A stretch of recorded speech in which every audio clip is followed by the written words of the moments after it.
नमामि रामं रघुवंशनाथम। गीता का कर्मयोग, जिसका वर्णन भगवान कृष्ण ने श्लोक 2 में किया है। श्लोक 48वां। योगस्था कुरुष्कर्माणि संगं त्यक्त्वा धनंजय सिद्धे सिद्ध्यो समो भूत्वा समत्वं योग्य उच्यते। हे अर्जुन, जय अथवा पराजय की समस्त आसक्ति त्याग कर समभाव से अपना कर्म करो, ऐसा समता योग कहलाती है। कर्म में योग स्थित है, इसीलिए इसको हम कर्म योग कहते हैं। अपने कर्मों को योग में बदल दो।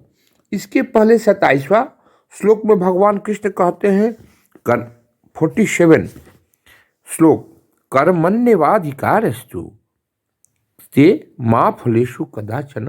फल की चिंता तुम नहीं कर सकते। माँ कर्म फल हेतुर भूमा ते संगो अस्तु कर्मणि। तुम अपना कर्म करने का अधिकार है, किंतु कर्म के फलों के तुम अधिकारी नहीं हो।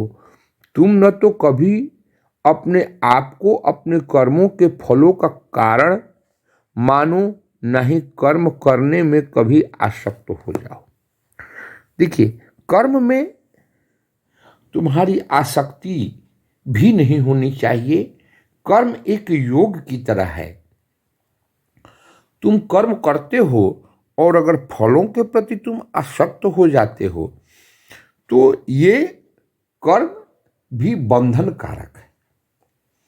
ये कर्म योग नहीं है।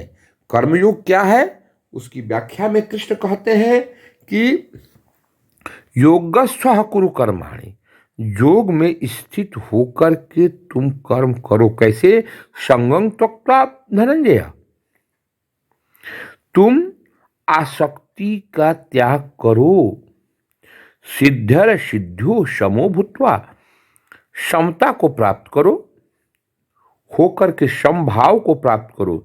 या चाहे सिद्धि असिद्धियों, सफलता मिले या विफलता मिले, सफलता मिले या विफलता मिले, दोनों में तुम समभाव को प्राप्त करो।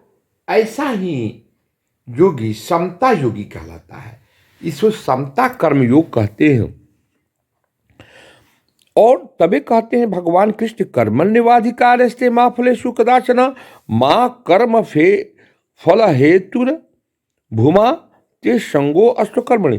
तुम कर्म करने के अधिकारी हो, किंतु कर्म के फलों के तुम अधिकारी नहीं हो। तुम न तो कभी अपने आप को और अपने कर्मों के फलों का कारण मानो, न ही कर्म करने में कभी आसक्त। ये तुम मत समझो कि मैंने जो कर्म किया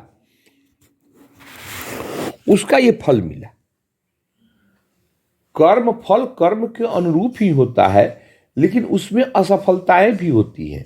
और अगर तुम कर्मफल के प्रति आसक्त हो जाते हो तो उसमें जो असफलता मिलेगी वो तुम्हारे मनोबल को तोड़ देगी, और तब तुम कहोगे मैंने इसके लिए कर्म नहीं किया था। कर्म तो एक निश्चित चीज है, वो तुम्हारे अधिकार की विषय वस्तु है। तुम कर्म करो, लेकिन कर्म के का जो बंधन है, कर्म की जो आसक्ति है, उसे तुमको अपने आप को दूर रखना होगा। तब तुम देखोगे कि जीवन में एक नए योग का प्रादुर्भाव होगा, और इसे समता योग कहते हैं। कर्म योग में ऐसी समता योग कहलाती है। कब? जब हे अर्जुन, जय अथवा पराजय की समस्त आसक्ति त्याग कर समभाव से अपना कर्म करो। योगस्सह कुरु कर्माणि संग त्यक्त्वा धनंजय। उसमें जो आसक्ति है, योगस्थ समभाव होकर के कुरु करो, कर्माणि कर्मों को, संगम आसक्ति संगम त्यक्त्वा धनंजय। संगम किसे? आसक्ति का त्याग करो। सिद्ध सिद्ध्यो समो भूत्वा समत्वम योग उच्यते। हे धनंजय, हे अर्जुन, सिद्धि असिद्धि का